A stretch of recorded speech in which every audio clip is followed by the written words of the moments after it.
السلام عليكم ورحمة الله وبركاته. بسم الله الرحمن الرحيم.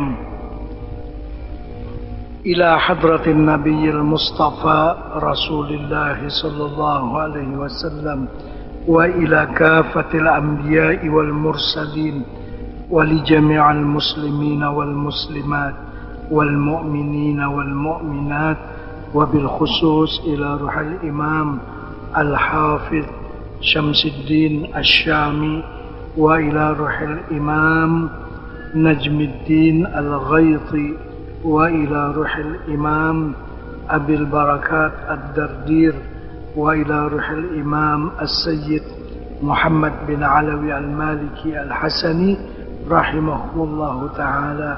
شيء لله لهم الفاتحة. أعوذ بالله من الشيطان الرجيم.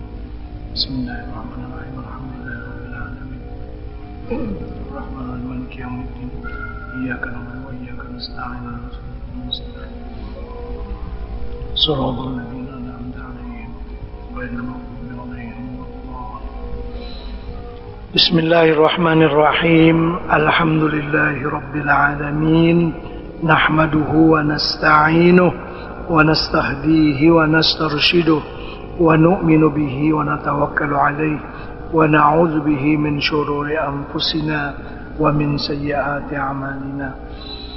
اللهم صل وسلم وبارك على سيدنا ومولانا محمد وعلى آله وصحبه أجمعين ومن تبعهم بإحسان إلى يوم الدين. سبحانك لا علم لنا إلا ما علمتنا إنك أنت العليم الحكيم.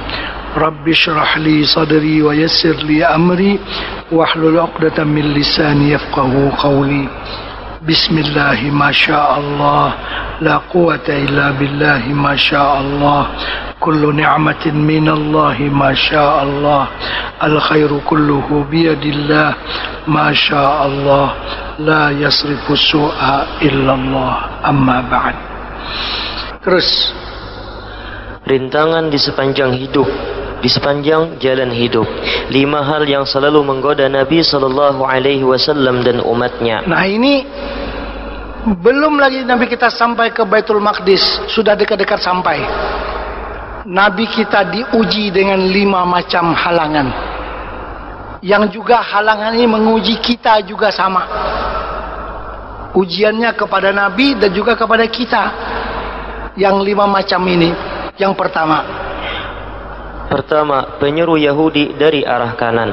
Wa bainama huwa yasiru idh da'ahu da'in an yaminih ya Muhammad unzurni as'alka falam yujibhu faqala ma hadha ya Jibril qala hadha da'i al-yahud ama innaka law ajabtahu latahawwadat ummatuk.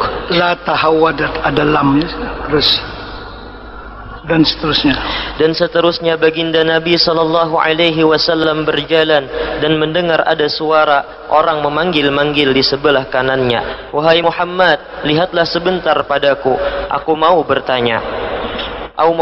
bertanya kepadamu. Baginda Nabi tidak menjawab panggilan orang tersebut. Baginda Nabi bertanya kepada Jibril, panggilan ini dari siapa wahai Jibril? Jibril berkata, ini adalah suara penyuruh agama Yahudi. Seandainya engkau menjawab panggilannya itu, niscaya umatmu akan condong hati kepada agama Yahudi. Untunglah Nabi kita tidak memperdulikan panggilan Yahudi. Jadi Yahudi ini Nabi kita saja diganggunya untuk supaya Nabi kita cenderung hati kepadanya. Jadi begitulah pelajaran kepada kita. Rintangan dalam kita beribadah kepada Allah. Bermacam-macam Yahudi membuat percobaan kepada kita untuk memalingkan kita daripada ibadah kepada Allah Subhanahu wa ta'ala. Apakah yang kita sedari ataupun yang kita tidak sadar. Itu perencanaan Yahudi untuk menghilangkan keberagamaan di kalangan umat Islam dengan bermacam-macam rencana mereka.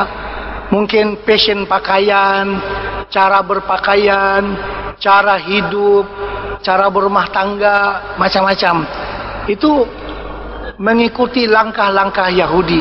Mungkin kita sadar atau tidak sadar, banyak dalam kehidupan kita terikut-ikut Yahudi. Itu Nabi kita zaman dulu tidak menoleh kepada Yahudi. Seandainya Nabi kita menoleh, sudahlah umat Islam ini semua akan menjadi terikut-ikut dengan Yahudi. Contohnya adalah, saya bertanya kepada Bapak ini ikhlas, coba jawab soalan saya. Kalau pengajian akbar seperti ini kita laksanakan jam 2 pagi, kira-kira Bapak Ibu datang nggak? Ini jawab ikhlas, jangan menjaga hati saya aja. Kira-kira pengajian seperti ada jadwalnya jam 2 pagi. Bapak Ibu kira-kira datang nggak? Ikhlas saja jawabnya. Ikhlas. Ya, kemungkinan penceramahnya juga nggak datang. Jam 2 pagi. Tapi kalau jam 2 pagi itu Piala Dunia, sanggup. Nah, itulah kata Dr. Muhammad Iqbal, penyair Pakistan yang terkenal. Umat Islam sekarang bukan tidak mengerti makna cinta, tetapi mereka tersalah mengalamatkan cinta. Bukan tidak tahu dicinta, tapi cinta itu salah alamat. Sepatutnya cinta itu dialamatkan kepada Muhammadu, tapi cinta mereka teralamat kepada Ronaldo. Salah alamat. Jadi kalau Ronaldo sanggup jam 2 pagi, tapi kalau untuk Muhammad istirahat nggak sanggup. Nggak ada cinta, ada cinta. Nah begitu. Ini contoh gangguan Yahudi. Di sebalik itu semuanya Yahudi bermain sebenarnya untuk menghilangkan kecintaan kita kepada Rasulullah. Jadi kita menjadi sibuk satu dunia dengan perencanaan Yahudi. Terikut-ikutlah kita dengan cara dan budaya orang-orang Yahudi. Di segi banyak macam lagi lah. Tapi syukurlah malam itu Nabi kita tidak menoleh kepada Yahudi. Nah, ini kan satu teguran kepada kita supaya jangan terikut-ikut budaya Yahudi. Terus 2. Penyuruh Nasrani dari arah kiri. فبينما هو يسير إذ دعاه داع عن شماله يا محمد انظرني أسألك فلم يجبه فقال ما هذا يا جبريل قال هذا داع النصارى أما إنك لو أجبته لتنصرت أمتك. Dan dalam masa baginda Nabi SAW berjalan-jalan, tiba-tiba baginda dipanggil oleh satu suara dari arah kirinya. Wahai Muhammad, lihatlah sebentar kepadaku, aku mau bertanya kepadamu. Baginda tidak mempedulikan suara itu dan meneruskan perjalanannya. Baginda Nabi bertanya, apakah gerangan orang yang menyuruh itu, wahai Jibril? Jibril menjawab, itu adalah suara penyuruh agama Nasrani. Kalau seandainya engkau menjawab panggilannya, niscaya umatmu akan cenderung hati kepada mengikuti agama Nasrani. Sama dengan Yahudi tadi. Terus yang ketiga. Ketiga, perempuan berhias menggoda Nabi. Wa bainama huwa yasiru idh da'ahu bimra'atin idh huwa bimra'atin hasiratin an zira'aiha wa 'alayha min kulli zinah khalaqaha Allah ta'ala faqalat ya Muhammad unzurni as'alka falam yaltafit ilayha faqala man hadhihi ya Jibril qala tilka ad-dunya ama innaka law ajabtaha lakhtarat ummatuka ad-dunya 'ala al-akhirah. Dan ketika baginda Nabi SAW berjalan-jalan, tiba-tiba baginda baginda disapa oleh seorang perempuan yang memakai pakaian seksi, menampakkan kedua lengannya, menampakkan perhiasan yang berkilauan yang diciptakan oleh Allah Ta'ala. Lalu ia memanggil Nabi, "Ya Muhammad, lihatlah sebentar kepadaku, aku mau bertanya kepadamu." Baginda Nabi tidak menoleh dan tidak menjawab panggilannya. Baginda Nabi bertanya kepada Jibril, "Siapakah perempuan itu, wahai Jibril?" Jibril berkata, "Itulah dunia yang mempesonakan. Seandainya engkau menyahut rayuannya, maka umatmu pasti akan memilih dunia daripada memilih akhirat." Jadi yang ketiga yang mengganggu perjalanan Nabi ialah dunia yang berhias-hias di hadapan Nabi. Tapi Nabi kita tidak menoleh. Jadi begitulah kita anak beribadat nih. Yahudi, Nasrani, dunia mengganggu perjalanan kita. Terus yang keempat lagi. Keempat, lelaki tua memanggil Nabi sallallahu alaihi wasallam. Wa bainama huwa yasiru idh huwa bi syaikhin yad'uuhu muntahiyan 'anit tariq yaqulu halumma ya Muhammad. Faqala Jibril bal sir ya Muhammad. Faqala man hadha ya Jibril? Qala hadha aduwwullah iblis arada an tamila ilaih. Dan antara baginda Nabi sallallahu alaihi wasallam berjalan-jalan, tiba-tiba baginda bertemu dengan seorang lelaki tua yang memanggil-manggil baginda Nabi dari tepi sebatang jalan. Ia berkata, "Kesinilah sebentar wahai Muhammad." Maka Jibril memerintahkan Nabi, "Teruskanlah berjalan, jangan pedulikannya wahai Muhammad." Baginda Nabi bertanya, "Siapakah lelaki tua ini wahai Jibril?" Jibril berkata, "Inilah musuh Allah, iblis yang terkutuk. Ia ingin mempengaruhimu agar cenderung hatimu kepadanya." Yang keempat ini iblis. Terus dulu yang kelima. 5. Perempuan tua di pinggir jalan. Wasara fa idza huwa bi'ajuzin 'ala janibit tariq faqalat ya Muhammad unzurni as'alka falam yaltafit ilaiha faqala man hadhihi ya Jibril qala innahu lam yabqa min umri ad-dunya illa ma baqiya min umri hadhihi al-ajuz. Ketika baginda Nabi sallallahu alaihi wasallam asyik menikmati perjalanan Isra yang panjang itu, tiba-tiba baginda bertemu dengan seorang perempuan tua yang berada di pinggir jalan. Perempuan tua itu berkata, "Ya Muhammad, lihatlah sebentar kepadaku, aku mau bertanya sesuatu kepadamu."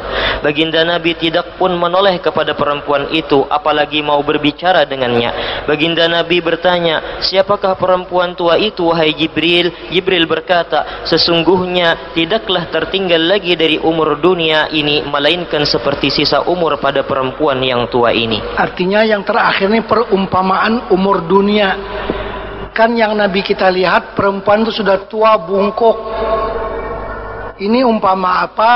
Nabi kita bertanya kepada Jibril. Jibril menjawab, ini perumpamaan umur dunia. Di zaman Nabi dunia ini sudah tua bungkuk. Kalau sekarang ya sudah hampir sakaratul maut begitu. Sudah tua, sudah hampir kiamat. Artinya iqtarabatis sa'ah. Artinya umur dunia ini tidak lama lagi akan habis. Seperti contoh yang Nabi kita lihat, perumpamaan daripada seorang perempuan tua yang ada di tepi jalan. Baik tuan-tuan dan puan-puan, bapak ibu muslimin muslimat, bagaimana rintangan-rintangan yang ada di jalan yang mengganggu untuk kita beribadat. Jadi kalau kita beribadat maunya ada guru yang membimbing kita. Kan malam itu, malam Isra Mi'raj, Nabi kita mulai dibedah oleh Jibril. Sampai dalam perjalanan dibimbing terus oleh Jibril. Dinasihat oleh Jibril. Diberikan pandangan-pandangan oleh Jibril. Dengan demikian Nabi kita selamat menuju Allah pada malam itu.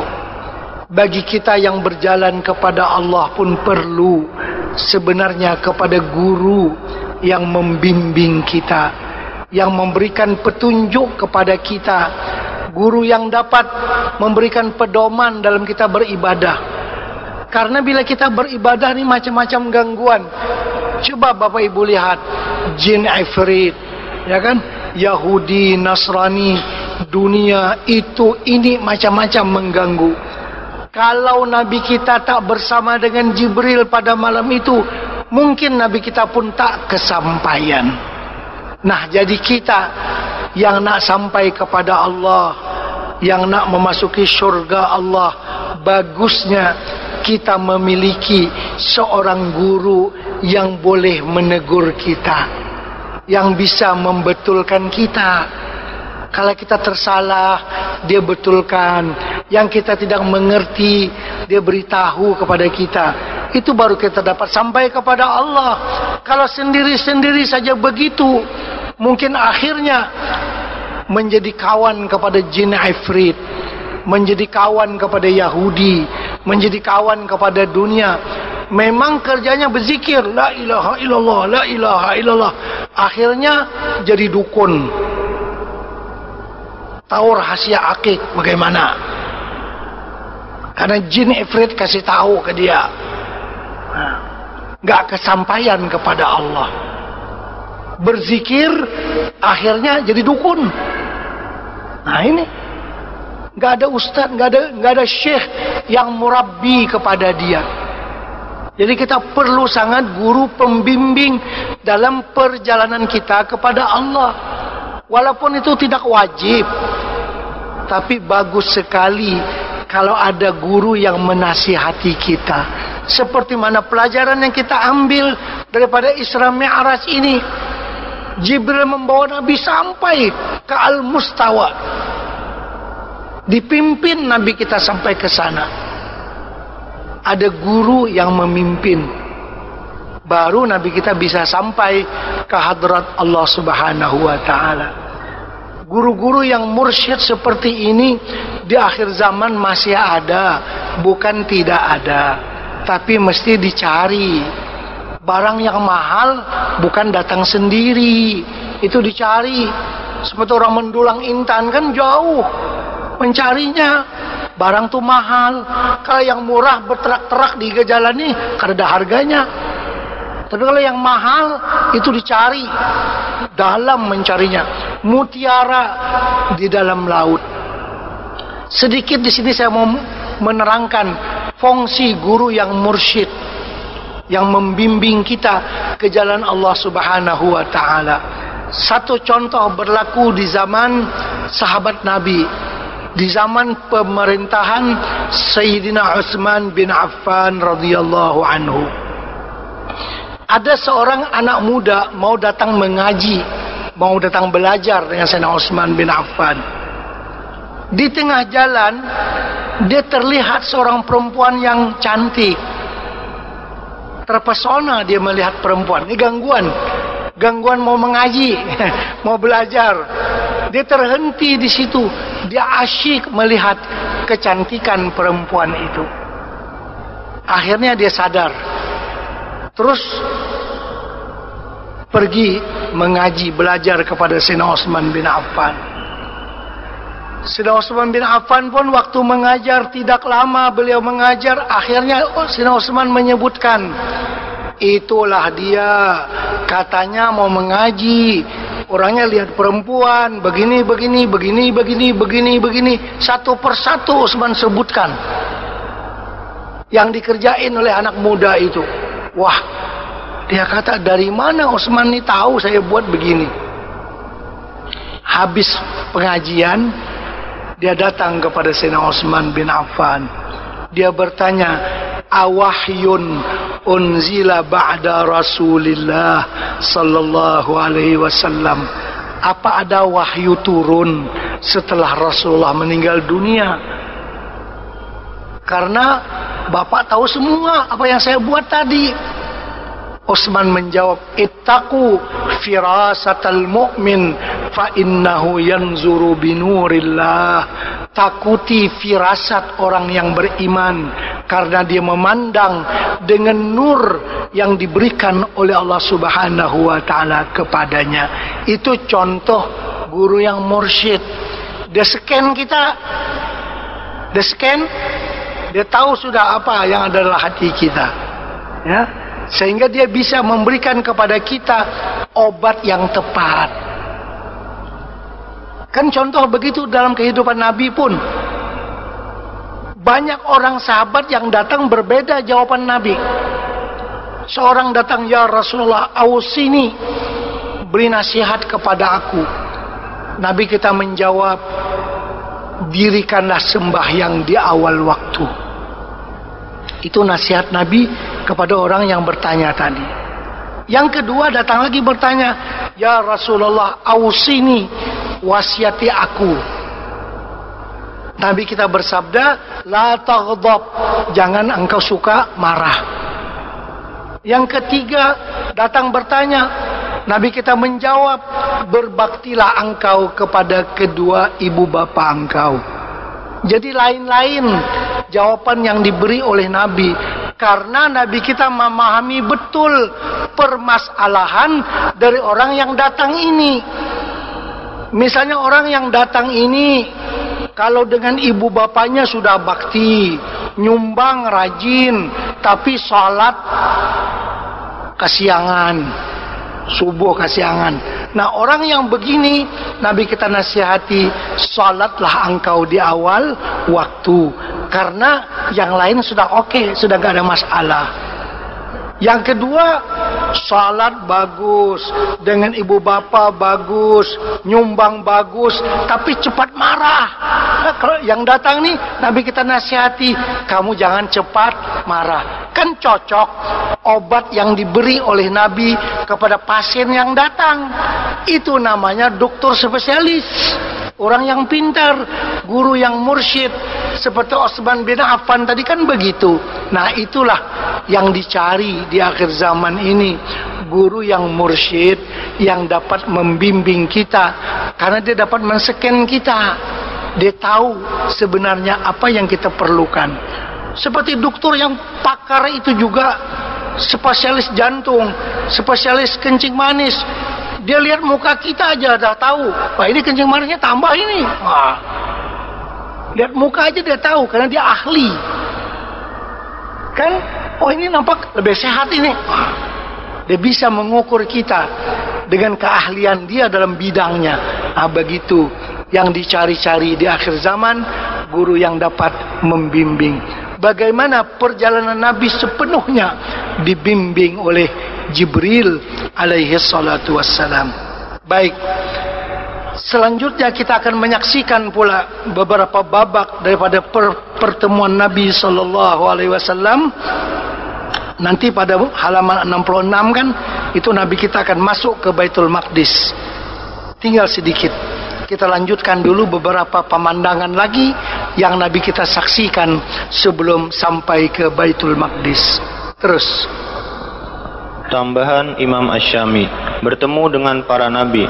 Zada Syamiyu wa bainama huwa yasiru iz laqiyahu khalqun min khalqillah faqalu assalamu alayka ya akhir, assalamu alayka ya hashir. Faqala lahu Jibril urdudis salam faradda. Summa laqiyahum as-saniyah faqalu lahu misla dhalik. Summa laqiyahum as-salisah faqalu misla dhalik. Faqala man haula'i ya Jibril? Qala Ibrahim wa Musa wa Isa. Wa marra ala Musa wa huwa yusalli fi qabrihi indal kasibil ahmar. Tiwalun sabtun adamu ka'annahu min rijali shanu'ah. Wa huwa yaqulu bi raf'i sautihi akramtahu wa faddaltahu. فسلم عليه فرد عليه السلام وقال من هذا معك يا جبريل؟ قال هذا أحمد. فقال مرحبا بالنبي العربي الذي نصح لأمته ودعا له بالبركة. وقال سل لأمتك اليسرى فساروا. فقال يا جبريل من هذا؟ قال هذا موسى بن إمران. قال من يعاتب؟ قال يعاتب ربه. قال ويرفع صوته على ربه. قال جبريل إن الله تعالى قد عرف له حدته. Berkata, dan sewaktu baginda Nabi Shallallahu Alaihi Wasallam berjalan, tiba-tiba baginda bertemu makhluk daripada makhluk ciptaan Allah. Lalu mereka berkata, salam sejahtera ke atasmu wahai orang yang akhir. Salam sejahtera ke atasmu wahai orang yang menghalau umat di mahsyar kelak. Maka Jibril pun berkata kepada Nabi, "Jawablah salam mereka itu." Lalu baginda pun membalas salam mereka itu. Maksud mereka wahai akhir tu rasul yang terakhir gitu. Ya. Terus kemudian baginda bertemu kali yang kedua, lalu mereka pun mengucapkan salam seperti salam yang lalu.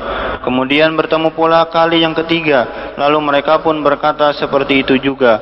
Baginda Nabi bertanya kepada Jibril, "Siapakah mereka itu wahai Jibril?" Jibril berkata, "Mereka itu adalah Ibrahim, Musa dan Isa." Dan baginda Nabi melalui tempat Nabi Musa. Beliau sedang sembahyang di dalam kuburnya, di samping timbunan batu berwarna merah. Tinggi tubuh badannya, lurus rambutnya, putih kelabu kulitnya, seakan-akan beliau dari kalangan orang-orang Syanu'ah di Yaman. Dengan lantang Musa berkata, "Engkau telah memuliakannya, engkau telah melebihkannya." Lalu baginda memberi salam kepadanya. Musa pun menjawab salam. Musa berkata, "Siapakah ini yang bersamamu wahai Jibril?" Jibril pun berkata, "Inilah Muhammad." Lalu Musa berkata, "Selamat datang seorang nabi berbangsa Arab yang senantiasa menasihati umatnya." Musa pun berdoa keberkatan untuk baginda Nabi SAW dan ia berkata, "Pintalah kemudahan buat umatmu." Kemudian Nabi serta Jibril meninggalkan Musa. Maka baginda berkata, "Wahai Jibril, siapakah orang itu tadi?"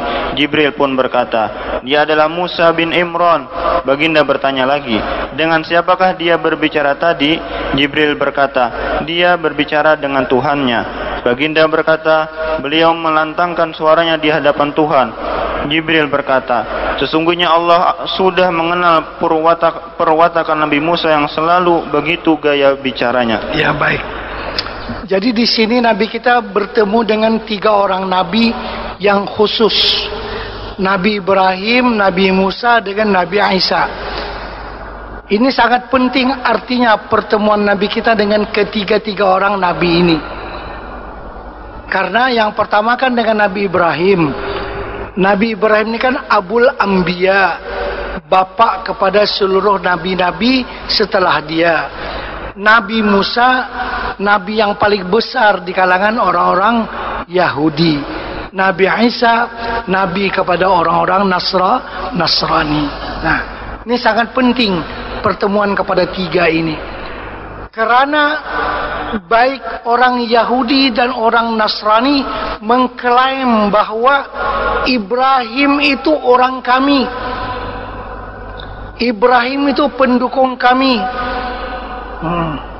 Kan dalam Quran disebutkan maka kana Ibrahimu Yahudiyya wala Nasraniyya.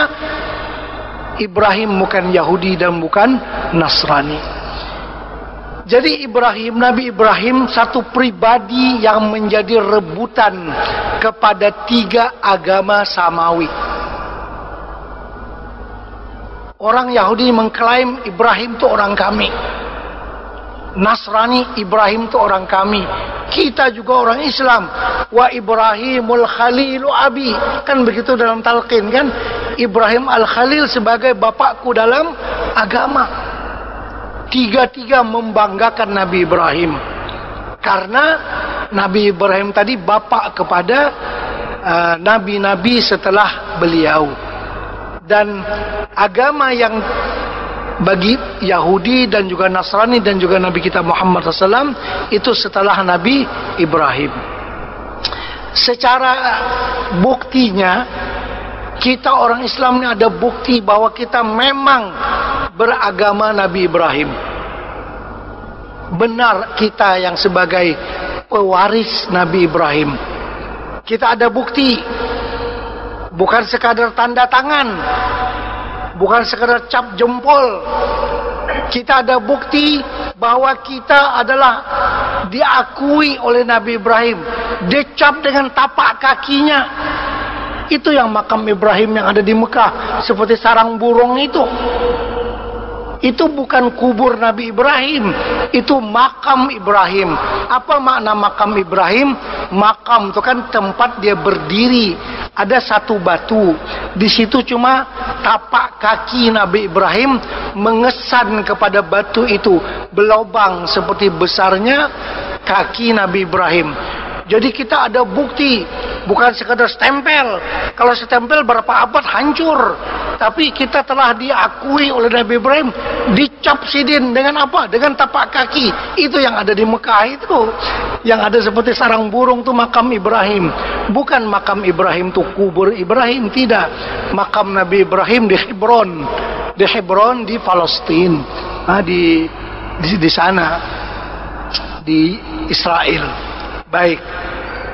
Jadi orang yang benar-benar mengikuti ajaran Nabi Ibrahim ialah Nabi kita Muhammad sallallahu alaihi wasallam, dan juga Nabi Musa dan Nabi Isa. Yang jadi masalah pengikut Nabi Musa yang berkata dirinya sebagai pengikut Nabi Musa, tapi mereka sebenarnya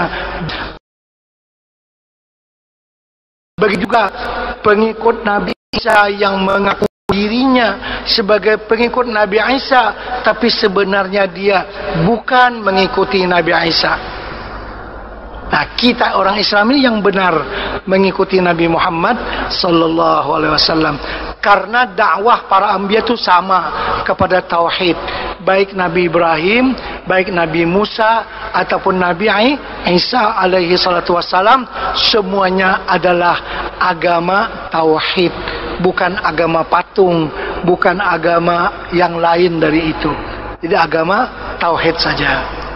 Karena itu perlu adanya pertemuan Nabi kita dengan Nabi Ibrahim, Nabi Musa dan Nabi Isa. Baik, seterusnya. Wa marra ala syajaratin ka'anna samaraha as-sarahu tahtaha syaikhun wa iyyaluhu fara'a masabiha wa dhaw'an faqala man hadha ya Jibril qala abuka Ibrahim fasallama alaihi salam wa qala man hadha ma'aka ya Jibril qala hadha ibnuka Ahmad faqala marhaban bin nabiyil arabiyil ummiyil ladzi ballagha risalata rabbih wa nasaha li ummati ya bunayya innaka lakin rabbakal lailah wa inna ummataka akhirul umam wa ad'afuha fa in istata'ta an takuna hajatuka aw julluha fi ummatika faf'al wa da'a lahu bil barakah. Dan baginda Nabi SAW menjumpai sebatang pohon yang tinggi berbuah besar. Di bawah pohon itu ada seorang lelaki tua bersama keluarganya. Baginda Nabi melihat lampu-lampu yang terang benderang cahayanya. Maka baginda berkata, siapakah lelaki ini wahai Jibril? Jibril berkata, beliau adalah ayahandamu Ibrahim alaihissalam. Maka baginda Nabi memberi salam kepada Nabi Ibrahim, dan Nabi Ibrahim menjawab salam Nabi. Nabi Ibrahim berkata, siapakah lelaki ini yang bersamamu wahai Jibril? Jibril berkata, baginda adalah anakndamu Ahmad. Lalu Nabi Ibrahim menyambut kedatangan Nabi dengan ungkapan, jadi Nabi kita tuh bernama Ahmad, bernama Muhammad, bernama Mahmud. Bahkan dalam kitab Dalailul Khairat, nama Nabi itu ada 200 nama. Nama yang hebat-hebat semuanya. Nama-nama yang menunjukkan atas ketinggian pangkat baginda Rasulullah SAW. Jadi kan masyhur dalam umat terdahulu nama Nabi itu Ahmad. Kalau di akhir zaman ya namanya Muhammad. Kan Nabi Isa mengatakan wa mubasyiran bi rasuli ya'ti min ba'di ismuhu Ahmad. Namanya Ahmad.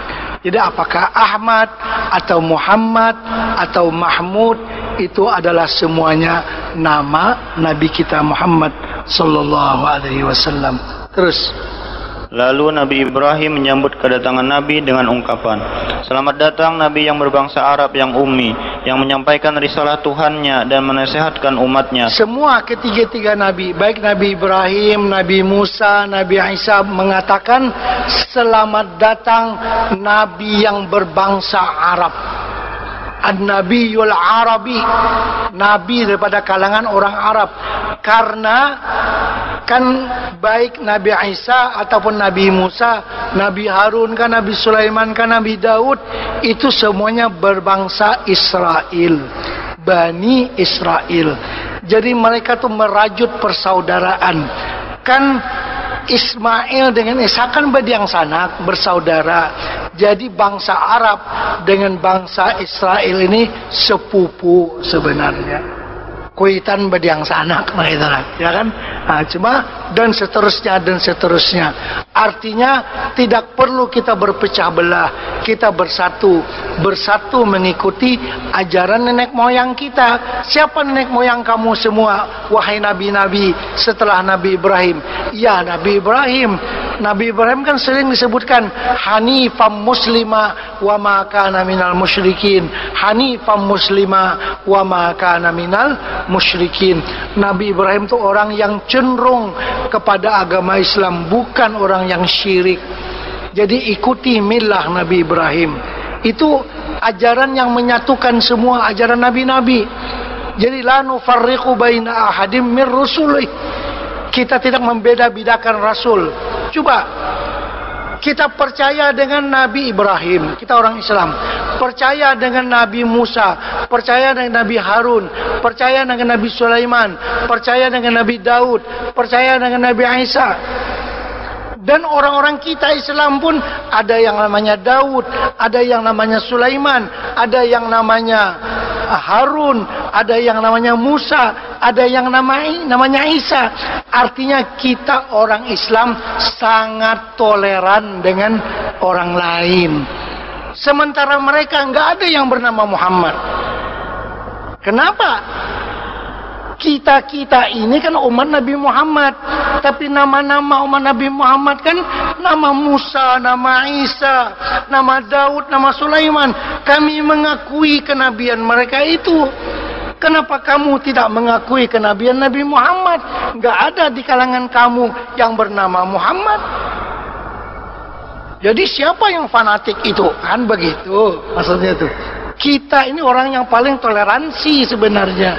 Karena itu Isra Mi'raj ini itu memperkokohkan persaudaraan para nabi. Ini sebagai permulaan sebelum Nabi kita hijrah ke Madinah.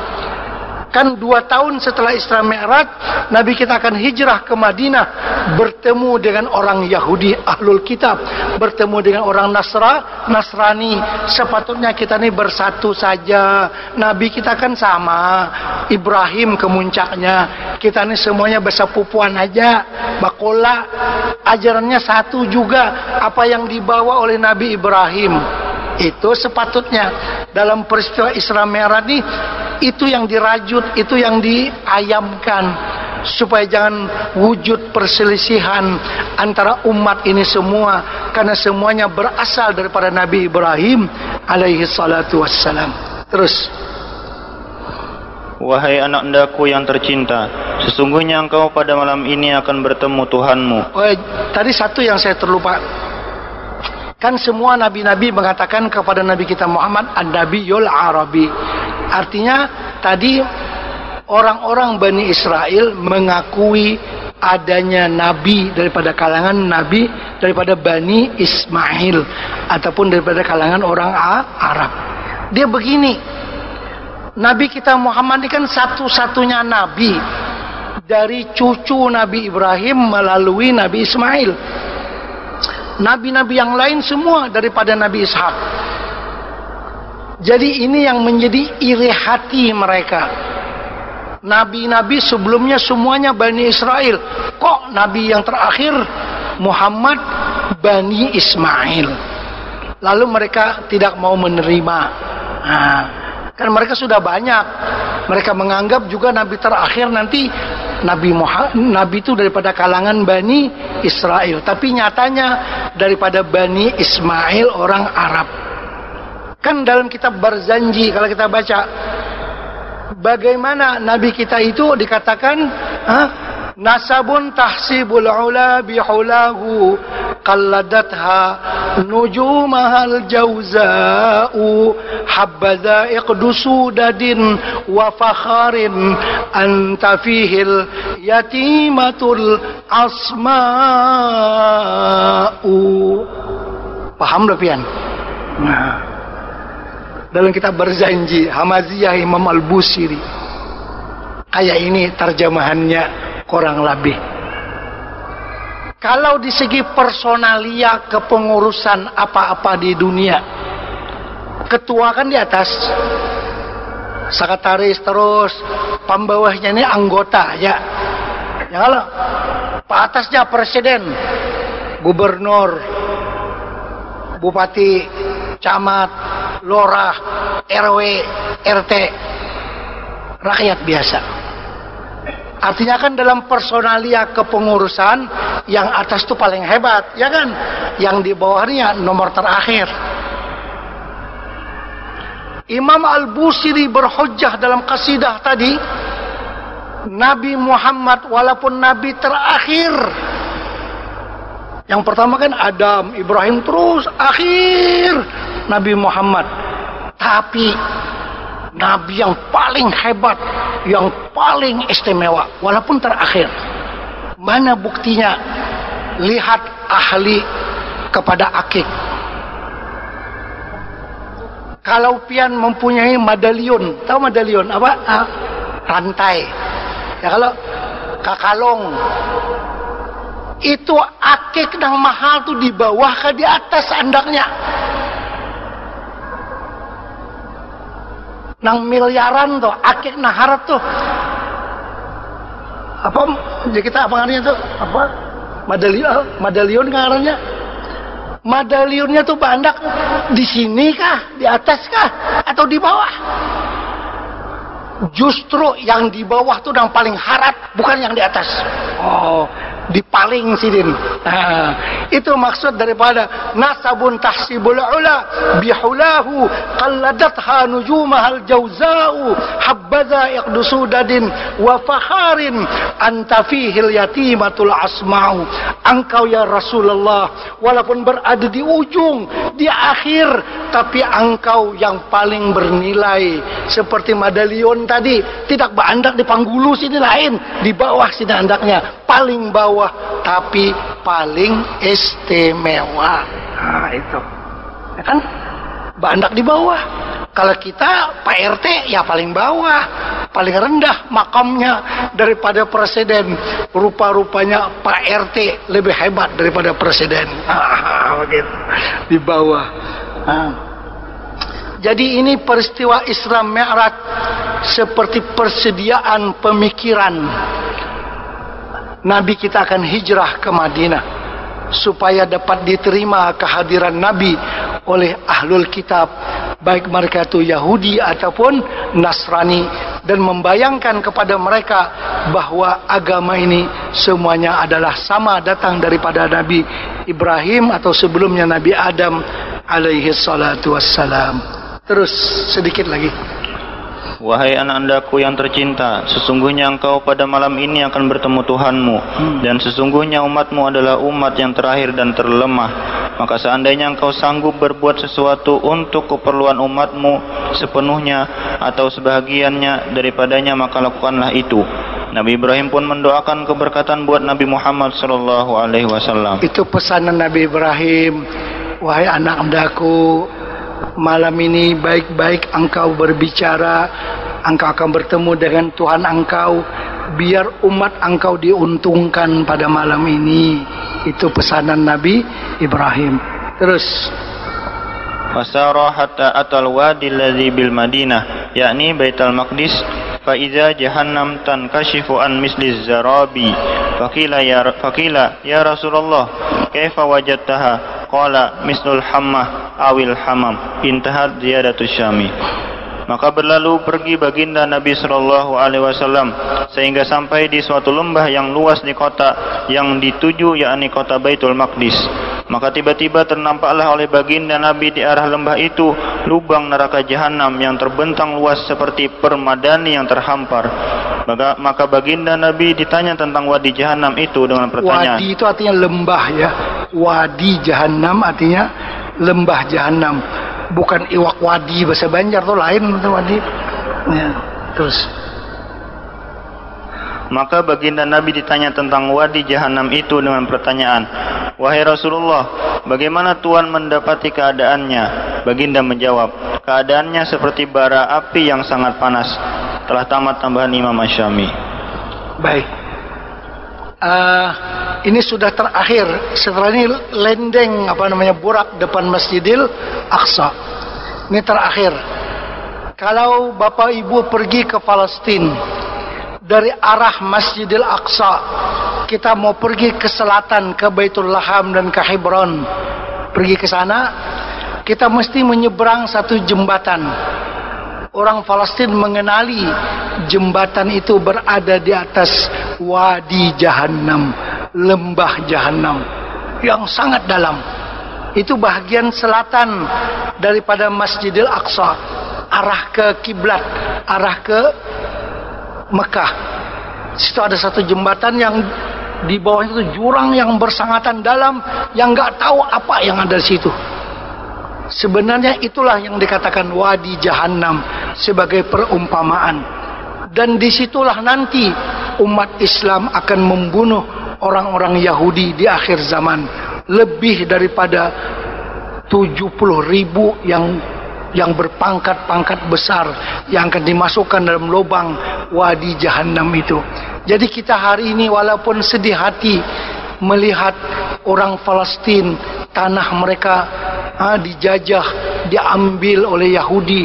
Yahudi daripada seluruh dunia berkumpul semua di Palestin, di sana membuat perumahan-perumahan di tanah yang mereka rampas daripada orang-orang Arab yang ada di Palestin. Bagusai bakumpulan sabarataan di situ, nyaman kami membunuh nanti sekalian aja, kadang alih lagi mencari ke mana-mana kayak itulah. Dan lubangnya sudah ada ganal tak siap di sana. Nah. Terus satu lagi. Tiba lendeng lah. Tiba di Baitul Maqdis, kota suci ketiga umat Islam. وسار حتى أتى مدينة بيت المقدس ودخلها من بابها اليماني ثم نزل عن البراق وربطه بباب المسجد بالحلقة التي كانت تربطه بها الأنبياء عليهم الصلاة والسلام. وفي رواية أن جبريل أتى الصخرة فوضع أصبعه فيها فخرقها وشد بها البراق. Dan telah berjalan baginda Nabi sallallahu alaihi wasallam sehingga sampailah baginda di kota Baitul Maqdis, dan baginda masuk ke dalam kota itu melalui pintu gerbang arah sebelah negeri Yaman. Artinya arah negeri Yaman, Yaman itu arah selatan dari Baitul Maqdis. Coba lihat Ka'bah. Ka'bah kita di Mekah itu ada rukun. Rukun itu bahasa Banjarnya buncu. Apa buncu itu? Apa? Penjuru. Kan ada rukun Iraqi, ada rukun Syami, ada rukun Yamani, ada rukun Hajarul Aswad. Ini kalau meja ini seperti Ka'bah. Di sini Hijr Ismail. Di sini namanya rukun Iraqi. Di sini rukun Syami. Di sini rukun Yamani. Dan di sini Hajarul Aswad. Artinya penjuru ini berbetulan dengan negeri Irak di sana. Ini berbetulan dengan negeri Syam. Itu yang Syamiyah juga di Mekah kan, sebelah sini. Kalau ini Yamani artinya kalau lurus tuh sampai ke negeri Yaman. Kalau ini rukun Hajarul Aswad namanya. Ya, posisi kita orang Indonesia ini menghadap ke arah kiblat nih. Arah kita menghadap ke Ka'bah itu antara rukun Yamani dengan Hajarul Aswad. Itu arah situ kita. Yang kita menghadap sekarang dari Asia Tenggara ini. Kalau orang yang dari Irak kan daripada arah sebelah sana. Nah kita antara, kan bila kita sampai rukun Yamani kita sunat istilam juga. Dan sunatnya mengucapkan Bismillah Allahu Akbar. Tapi kalau enggak menyapu, enggak usah mengucup tangan kan begitu. Bila sampai situ kita akan berkata Rabbana atina fid dunya hasanah kan, wa fil akhirati hasanah wa qina adzabannar. Kita pun kalau yang berjalan tadi sudah berhenti di antara rukun Yamani dengan rukun Hajarul Aswad. Nah, situ arah kita dari Indonesia ini. Nah, Baitul Maqdis juga begitu, ada arah Yamani, arah selatan artinya. Kan Nabi kita datang dari Mekah, dari Madinah, kan arah selatan. Jadi lendengnya itu daripada arah selatan singgah ke Baitul Maqdis. Kemudian dikatakan Nabi kita mengikat buraknya di tempat di sana para anbiya mengikatkan kendaraan mereka. Nabi-nabi zaman dulu ada mempunyai tempat parking khas. Seperti kita juga imam mesti buat parking khas. Kalau ada parking khas, orang penuh, nanti terlambat jadi imam, kan begitu. Dia mesti ada parking khas untuk imam dan sebagainya bagi memudahkan. Jadi untuk nabi-nabi di tepi Baitul Maqdis itu ada tempat parking khas. Mereka memarkingkan di sana kendaraan yang mereka naiki. Maka Jibril berkata kepada Rasulullah, "Ya Muhammad, i'qilha wa tawakkal." Wahai Muhammad, tambat dulu, jarat dulu borak kamu dan bertawakallah kepada Allah. Artinya berusaha dulu. Jangan difahamkan boraknya khusus untuk Nabi. Biar tidak ditambat, biar kada dijarat, kada apa-apa, kada bukah. Jangan. Pian-pian mengaji kunci sepeda motor dulu di luar, hanya masuk ke masjid. Itu pengajarannya. Jangan orang mengaji ini malaikat semua. Nanti hilang sepeda motor pian ya kalau. Jadi i'qilha wa tawakkal. Itu kan guru mursyid menasihati kepada Nabi, wahai Muhammad, jarat dulu, ikat dulu borak engkau, baru masuk ke masjid. Nabi kita pun ikat dulu borak itu. Itu kan begitu bersyariat, artinya kan diikat dulu rumah sebelum meninggalkannya, dikunci dulu, jangan sembarangan kan. Mana tahu nanti dimasuki oleh pencuri, kan begitu. Baik. Dan dikatakan juga dalam satu riwayat bahwa Jibril yang melobangi batu yang besar untuk di sana Nabi kita menambatkan boraknya. Berarti Nabi kita sudah sampai ke Baitul Maqdis, dan insya Allah kita sambung pengajiannya selepas asar nanti.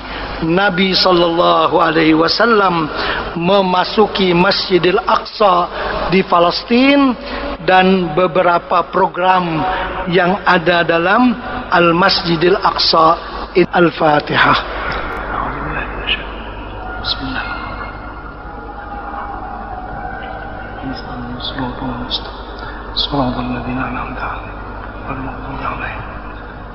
Bismillahirrahmanirrahim. Alhamdulillahirabbil alamin. Wassalatu wassalamu ala sayyidina Muhammadin wa ala alihi wa sahbihi ajma'in. Allahumma anfa'na bima 'allamtana wa 'allimna ma yanfa'una wa zidna 'ilma warzuqna fahma. Nas'aluka fahman nabiyyin wa hifdzal mursalin wa ilhamal malaikatil muqarrabin wa hdina bi hidayatil 'arifin wa anshur 'alaina min khazaini rahmatika ya arhamar rahimin. Wa sallallahu ala sayyidina Muhammadin wa sallam. Alhamdulillah.